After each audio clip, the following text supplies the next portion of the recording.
j'enchaînerai avec Sija Falkensossi que je ne peux présenter. Vous allez m'excuser parce que les mots ne suffisent pas pour le présenter, pour le qualifier, pour montrer aujourd'hui son engagement, toute la pertinence aujourd'hui des actions qu'il mène au sein de l'association.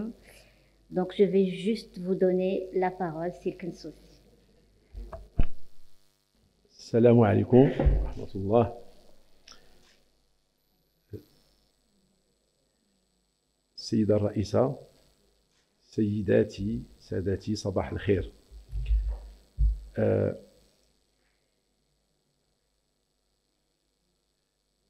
أحببت أن أطلعكم على اقتراح ثقافي تشرفت بإنجازه قبل سنين، وهي هذه الخزانة التي نحن فيها الآن. فقد مضى حين من الدهر على هذه الخزانة لم تكن هكذا، بل أنقذت بكل ما في الكلمة من هنا من قبل وزارة الثقافة، وزارة الأوقاف والشؤون الإسلامية، وحورت لتصير خزانة. فبعض المصادر السعدية تفيدنا بمقولتين صميمتين ألغزهما ذلك الزمن، قبل 5 قرون. تقول الأولى: لولا جامع علي بن يوسف لما ذكر مراكش. ومفاد الثانية أنه تقول: عجبت لمن يقول مراكش لغير جامع علي بن يوسف. فصدارة الجامعة هذا المركب الحضاري فين نحن الآن هو يحيط بالمؤسسة الجامعة، هي اللي احنا مسندين عليها. الحيط الآخر نتاع جامع بن يوسف. فصدارة الجامعة ظاهرة بينة منذ زمن مراكش القديم، والجامع تخدمه خزانة طائرة الصيد اقترن اسمها بالمدينة وبتاريخها الروحي والثقافي. وكلامي هو في الحقيقة كيف حينما عملت شرفت بأن أترأس اللجنة العلمية والإدارية التي سهرت على استرجاع خزانة بن يوسف وإرجاعها إلى محلها الأصلية، إلى محلها الأصلي، وهو هذا المكان. فأعتبر هذا الأمر أنها من الممارسات الحضارية الفضلى. لماذا؟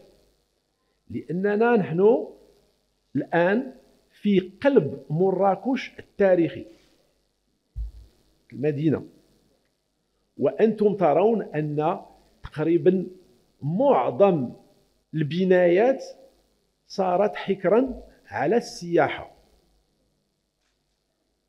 وهذه الخزانة هي اليتيمة في هذا الحي، لأنها هي اللي يمكن لها أن تستقبل المواطنين. كل الخدمات هنا هي موجهة للسياح الأجانب، ولكن أهل البلد، بل حتى السياح الأجانب اللي عندهم عناية بالثقافة بهذا المعنى هذا، ما كاين حتى شي حاجة اليوم، لأنه القضية أنه الآن هي ملي مثلا السي رحموني قبيله كيتكلم على انخفاض العدد السكان، لأنه اليوم المدينه، كل مدينه سواء في المغرب او في بلاد الله كما كنقولوا، عندها واحد المجموعه نتاع الوظائف حضاريه. اليوم وظيفه التجاره ضغط على جميع الوظائف الاخرى. كنخرجوا كاين تما مطعم، حداه بازار، حداه قهوه، حداه دار ضيافه، ويعني واحد كي كيقولوا الكمال في الاعتدال، يعني في التوازن. راه كاين اختلال في التوازن اليوم ما بين الوظائف الحضاريه في المدينه القديمه. ولهذا يعني بغيت يعني الانتباه، يعني لفت الانتباه نتاعكم ان يعني ارجاع خزانه اللي هي في الحقيقه خدمه للمواطنين، للطلبه، للباحثين، للجامعيين، لمن يهتموا بالمخطوطات وبالكتب القديمه. هذا خدمه للمواطنين. ولهذا يعني هذا يعني المهندسون المعماريون والعمرانيون يمكنهم ان يتفكروا في هذا الامر هذا، لانه للاسف مدينه ملي انا يعني عملت الدراسات ديالي في باريس، كنشوف بانه جامعه باريس باقيه في بلاصتها هذه 800 سنه. يا باش قرينا سواء بالشق العلمي نتاعها او بالشق يعني نتاع العلوم الانسانيه والادب. جامعه السوربون باقيه في محلها، الكوليج دو فرانس باقي في بلاصتو. يعني بل احداهم جات تبنات من اعظم الجامعات العلميه اللي هي بيير ماري كوري. حنا حيدنا الجامعه من القلب ديال المدينه، راه دوكا كاين الجامع ولكن مشات الجامعه. يعني كاين تما استضعاف نتاع المدينه. كان حريا بنا باش نبقيو على الجامعه في محلها، لانه كاين استضعاف نتاع الوظائف العلميه الوظائف الجامعيه، الوظائف السكنيه. دوكا كنشوفوا بانه اللي كان الدار والرياض والدويريه ولاو كلهم مسائل نتاع التجاره. واحد النهارات ربما راه ما غادي يبقى من مراكش والو. كنقول هذا الشيء باش غير الناس للتفكر. Je voudrais traduire un peu ce que j'ai dit. C'est-à-dire, j'ai dit que le lieu où nous nous trouvons aujourd'hui, cette vieille bibliothèque de presque 1000 ans, en fait, moi, je la considère parce que j'ai eu la chance et le privilège d'accompagner la réalisation d'un projet que je trouve un projet modèle pour les pratiques, les bonnes pratiques urbaines. Pourquoi ? Parce que ce lieu, c'est-à-dire dont l'envahissement de la touristification aurait pu prendre une autre tournure, un autre chemin.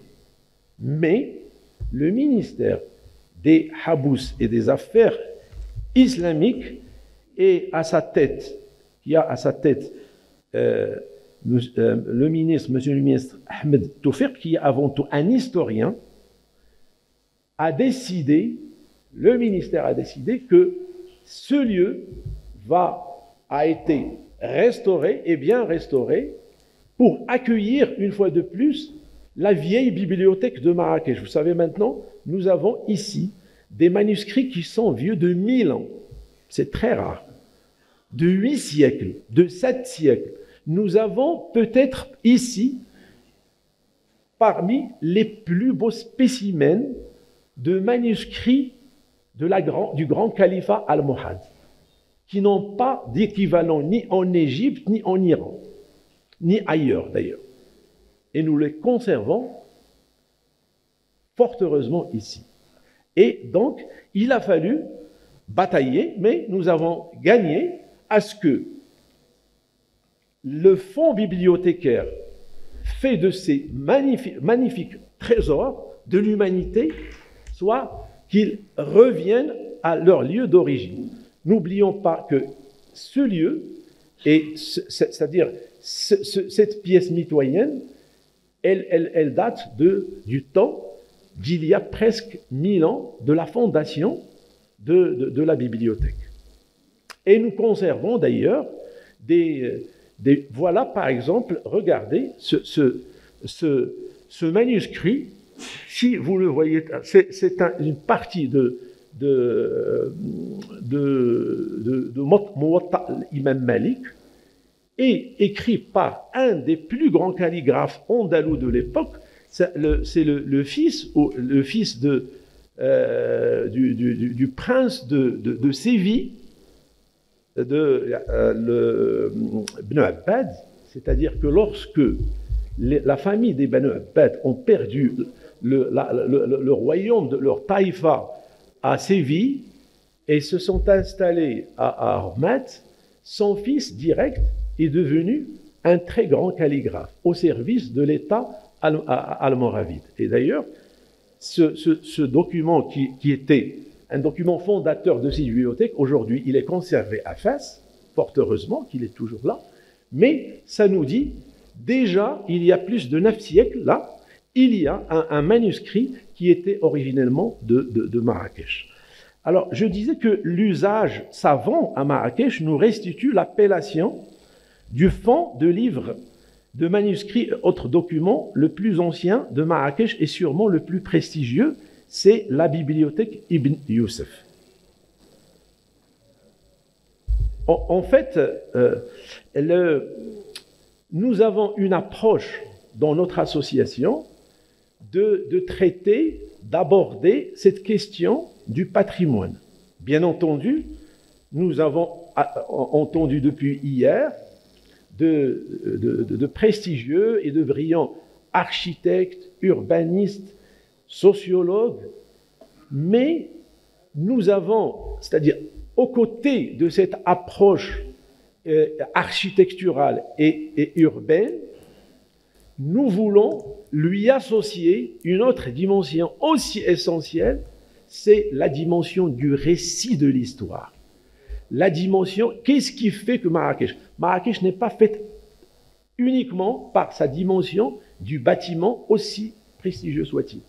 Mais il y a quelque chose qui déborde aussi bien sur la technique que sur le bâtiment. C'est l'esprit des lieux. Une bibliothèque comme ça fait partie de l'esprit des lieux. On peut, c'est-à-dire, j'ai eu, comme je vous ai dit tout à l'heure, j'ai eu le privilège de travailler au moins 6 ans d'affilée pour d'abord restaurer les lieux et réinstaller, récupérer le fonds bibliothécaire du ministère de la Culture, qu'il a mis à l'extérieur, extramuros, et il a fallu c'est-à-dire reprendre par une directive royale, et fort heureusement, on a réinstallé. Pour moi, c'est un acte culturel majeur.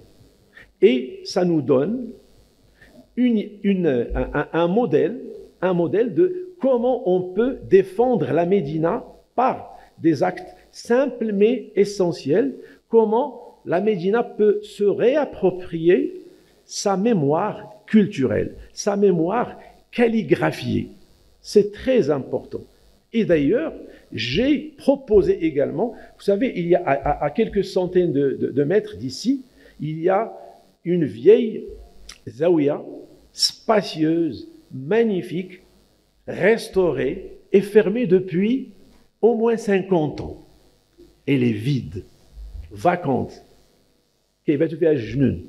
Alors, et moi je dis, si j'étais un responsable de la destinée des études architecturales ici à Marrakech, j'irais tout de suite prendre les clés de force et installerai une annexe de l'École nationale d'architecture dans la Médine. C'est vraiment à portée de main. Malheureusement, nous avons perdu la tradition estudiantine ici, alors que nos anciens, les ancêtres, installaient les hommes de science, les universitaires et les étudiants au cœur de la cité. C'est ce complexe urbain. Aujourd'hui, l'université, elle est expatriée, elle est en banlieue. Alors que j'ai dit tout à l'heure que, c'est-à-dire depuis 8 siècles, l'université de la Sorbonne, elle est toujours là où on l'a fondée il y a presque 8 siècles et demi. L'université de Marrakech, elle est contemporaine de l'université de Paris.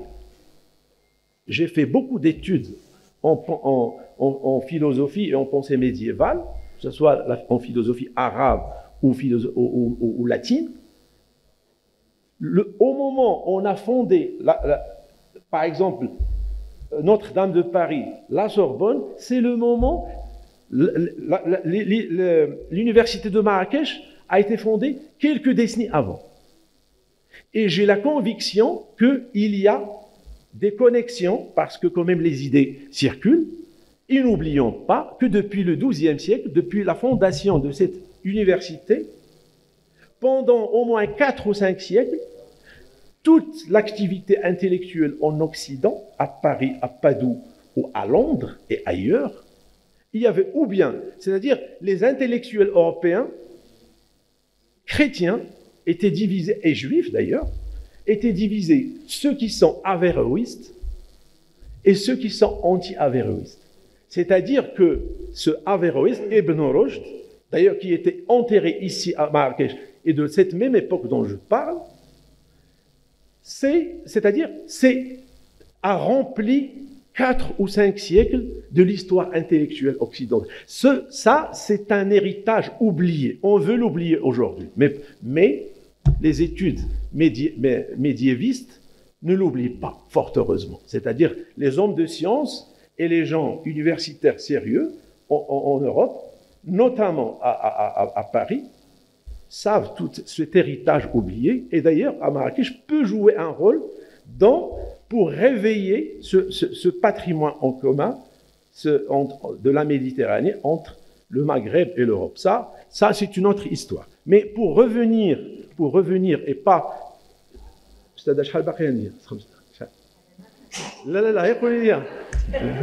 Peut-être ça intimide. Appréciez, s'il vous plaît, par exemple, ce colophon à la fin d'un manuscrit califal écrit de la main d'un des plus grands califes almohades il y a 8 siècles et demi. Et c'est une écriture dorée avec de l'argent. Ce que vous voyez en argent, c'est l'argent, l'or, et puis il y a cette magnifique couleur foncée qui témoigne de cette. Pourquoi on dit la maroquinerie? Parce que les Marocains étaient très très forts au métier du cuir, et justement, et ça se retrouve ici. En tout cas, moi, je vais pas m'attarder et donner la parole à d'autres. Je dis simplement que restaurer la Médina, restaurer les Médinas, c'est un esprit, c'est une culture, c'est une mémoire. Tout ce que nous avons réussi à faire de nos Médinas, c'est de les affaiblir depuis 70 ans, au moins. 70 ans de travail de sape des Médines. Aujourd'hui, fort heureusement, nous sommes en train de prendre la mesure que les Médinas valent bien le détour. Et pourquoi? Parce que la Médina s'est imposée d'elle-même. La Médina nous a pas attendu. Elle s'est défendue par elle-même, et très bien. Parce que, puisque c'est vrai, nous avons décidé que la grande aventure du tourisme national devait se faire sur le littoral. C'est ce qu'on appelle le plan Azur. Mais quelques années après, cette aventure est revenue par la force des choses et c'est-à-dire à l'encontre de la politique azurienne, si j'ose dire. Elle est revenue à un axe continental entre Fès et Marrakech. Et c'est Marrakech qui est devenu le premier pôle touristique en allant vers Fès. Et moi, j'ai toujours œuvré, et je l'ai dit hier à Madame Lhabil Tajmouati, qu'il faudrait qu'on réveille cet axe continental qui est en fait l'axe de la mémoire, de la culture et de l'histoire entre Marrakech, Fès, Marrakech, Ouaddra et le Souss. Ça, c'est notre vieux axe qui a prévalu pendant des milliers d'années. En tout cas, le littoral, bienvenue au littoral, mais pas au détriment de l'intérieur. Et aujourd'hui, Marrakech s'est imposée par elle-même, par sa culture. Parce que comme dirait notre cher Élie, que l'activité économique qui est basée sur le tourisme, on peut ne pas être d'accord sur le tourisme comme une seule issue possible pour l'activité économique à Marrakech. Mais force est de constater que cette activité économique touristique est basée sur un modèle culturel. C'est celui de la Médina. La Médina arrive à satisfaire des dizaines de milliers de gens sur le plan économique. Et que dire si notre université prenait en considération les besoins de la Médina? Je suis sûr que l'université de Qadha cesserait de sortir des étudiants chômeurs. Parce que moi, je suis un praticien de la Médina de tous les jours depuis des décennies. Et je regarde, j'observe, j'ouvre mes yeux et je trouve qu'il y a des milliers de gens qui travaillent et qui arrivent à gagner leur vie décemment et honorablement et qui n'ont aucun diplôme. Peut-être ils ne savent même pas écrire ou lire. Et comment se fait-il que nos étudiants qui seraient bardés de diplômes et qui ne trouvent pas de travail parce qu'il y a quelque chose de disjoint entre la formation universitaire et le pays réel. Et Dieu sait que nous avons un besoin crucial, tragique, de médiation culturelle. Moi, je vois tous les jours, quand les gens arrivent par milliers, les gens qui viennent, que ce soit du Maroc, ou les gens qui viennent de l'étranger et qui sont les bienvenus et qu'ils ont payé et ils se retrouvent, ils veulent aller à la Médine. Eh bien, quand je vois de l'autre côté qu'il y a vraiment une carence sur le plan de la médiation culturelle. Vous savez, ces maisons qui s'effondrent, on aurait pu y installer des dizaines d'instances ou de lieux de médiation culturelle entre les gens, les visiteurs de Marrakech et les gens de Marrakech. Et les étudiants peuvent travailler par centaines en faveur de la Médine. Alors, pour revenir, je ne sais pas ce que vous pensez de ce que j'ai raconté, mais en tout cas, le fait est que ce lieu, nous l'avons souhaité pour qu'il soit une bonne pratique urbaine, et je pense votre présence même ce matin, et depuis l'année dernière, et pendant plusieurs jours, prouve que c'est une bonne pratique urbaine, à mon sens, je l'espère, et merci beaucoup.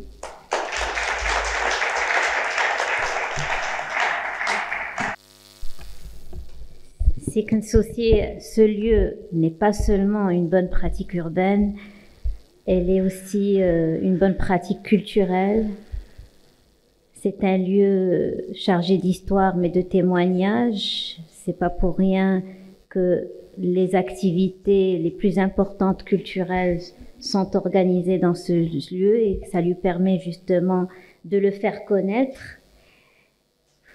À travers cette bonne pratique urbaine, vous nous avez interpellés sur la question des fonctions. La question des fonctions dans la Médina, on le voit bien au quotidien, une fonction commerciale qui a pris le dessus. Ce n'est pas juste le cas de la Médina de Marrakech, on l'a bien vu au niveau de Salé et c'est le cas de d'autres Médinas. Donc ça interpelle